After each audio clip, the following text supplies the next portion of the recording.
G'day guys and gal!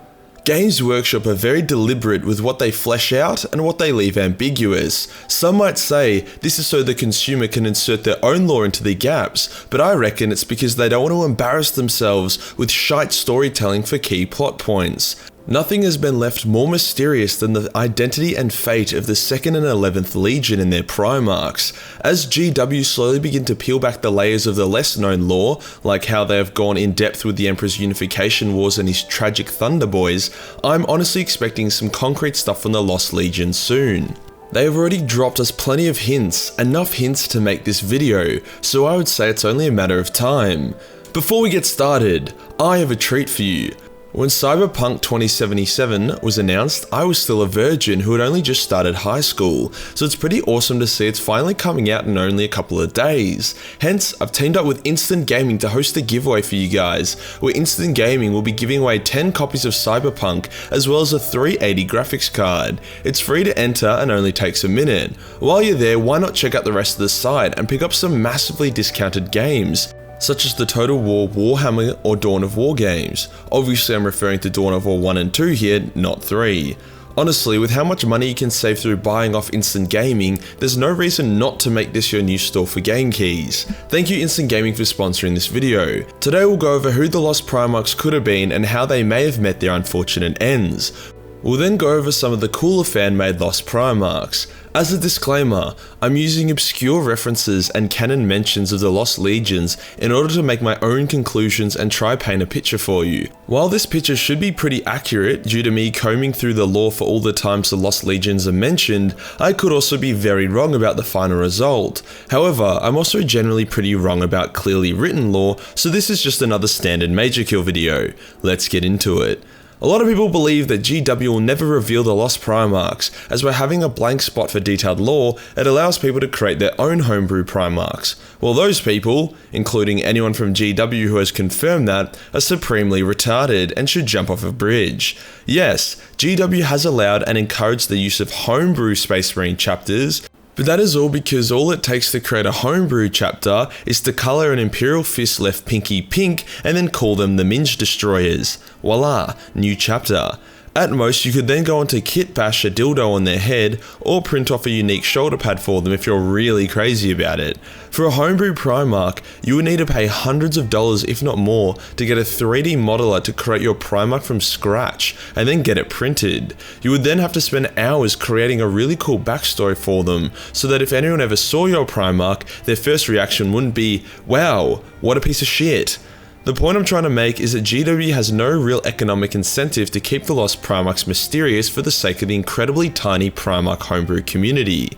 Now that's out of the way, let's start with the cold hard facts about the Lost Legions and their Primarchs. We know for certain that the Lost Primarchs are dead, and that their deaths were pretty unpleasant. Their memory was struck from existence, and anyone who dares speak of them would be put to death, so obviously they didn't go down screaming, "For the Emperor!"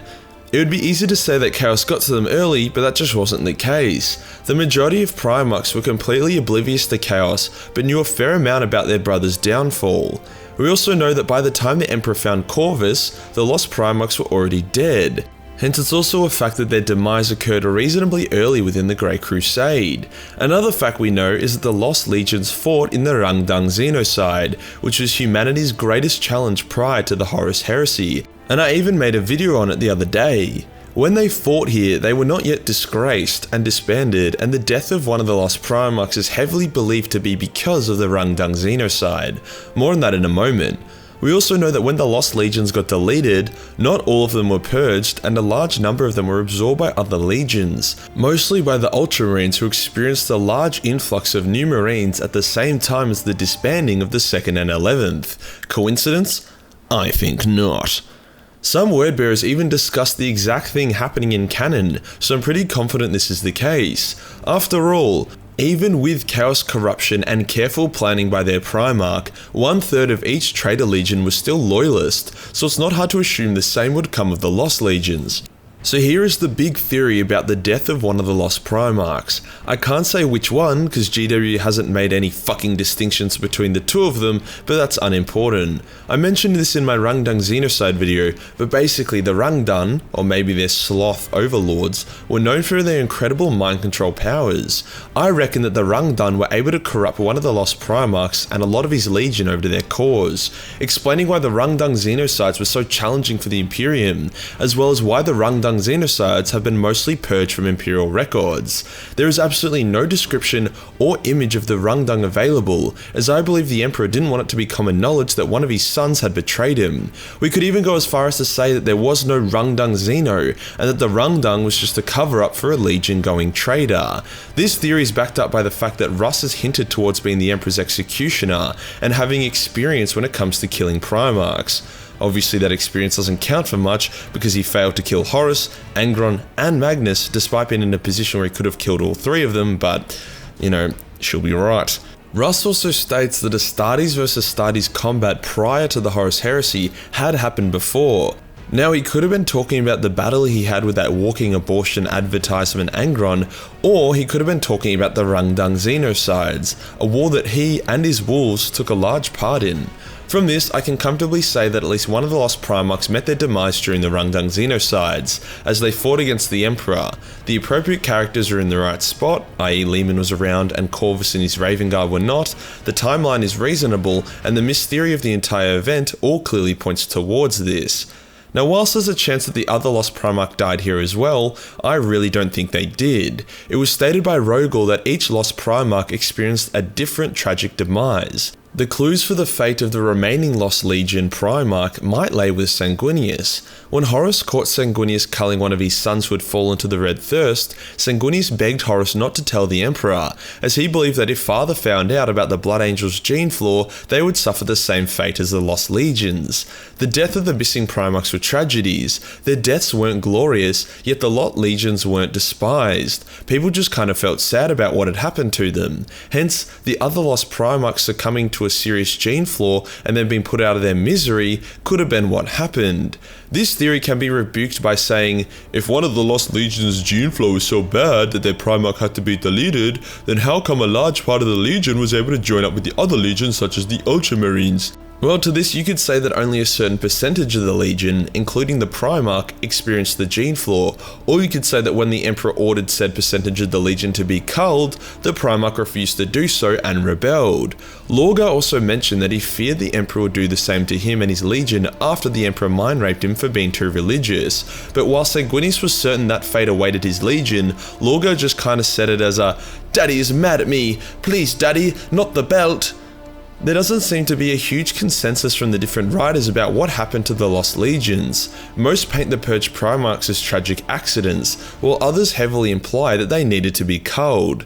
It's also hard to determine if the Lost Primarchs' crimes were so great that they had to be purged from existence, or if the Emperor just wanted to maintain the propaganda that his Space Marines and Primarchs were unbeatable and infallible. Now, I did say that people who wanted the missing Primarchs to stay ambiguous so they could have their own homebrew Primarchs were retards, and I stand by that. However, a couple homebrew Primarchs have been made anyway, so I'll pick out a couple of my favourite. First off, we have Ikarion the Stormborn of the 2nd Legion, the Lightning Bearers. Off the bat, the Primarchs were missing a Japanese-inspired Primarch. It was like GW said, we got a Mongolian, what else is there? And forgot that if Warhammer had been allowed to take off in Asian countries, they would be worth $1 bazillion, and that nobody in Mongolia can afford motorbikes. Ikarion is the Primarch equivalent of a noble samurai who wielded incredible elemental powers based around, you guessed it, lightning. Now, from the fan lore made about him, his demise and fall doesn't seem to be connected to the Rangdan Xenocides.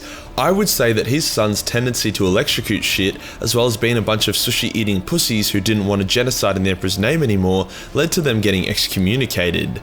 There is an amazing artwork here that details the end of Ikarion and his sons. It depicts Russ and Ikarion having a final conversation before Russ kills Ikarion in a duel. The conversation basically goes Russ being like, "I don't want to have to kill you, but you turning your back on us has left me no choice." And then Ikarion is like, then Russ is like, "Eat death, you fucking weeb." Yeah, that's more or less how it goes.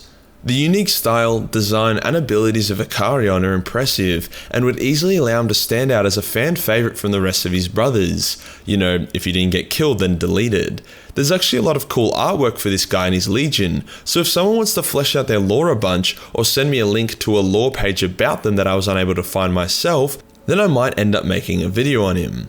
My choice for the 11th Primarch is a bit harder, because Ikarion just kinda shits on everyone else's homebrew Primarchs, but I'll have to go with Raktra Akaro, Primarch of the Ursen Berserkers. Cause, you know, he kinda looks like the guy that would get mind controlled by the Rangdan. The issue with Raktra is that his creator decided to pile him into a fan-made version of the 40k universe that has different fan-made Primarchs for each legion. Whilst this is cool, I guess, it means I can't use much of his lore to describe him here, as it would make absolutely no sense. This is why fan-made Primarchs is stupid. Basically, Raktra was a raging asshole that could match Angron with how much of a ruthless dick he was. At least Angron had an excuse via the nails in his brain. Raktra just kinda sucked as a person. However, he was a master hunter and an apex predator of his planet, growing up in a gang of a hostile world that had been ravaged by the Age of Strife. When the Emperor arrived, Raktra was excited to finally meet an individual more powerful than he, hence he agreed to serve the Emperor. Well, when he discovered that his role of a Primarch was to protect humanity, not teabag it, he got pretty upset. With how powerful and ruthless he was, as well as how cooked his brain seemed to be, he would be the perfect candidate for the Rangdan xenocides Primarch. Fan-made stuff is cool. Canon lore is cooler. Give me some canon missing Primarchs, or just make Ikarion canon, and I'll be happy.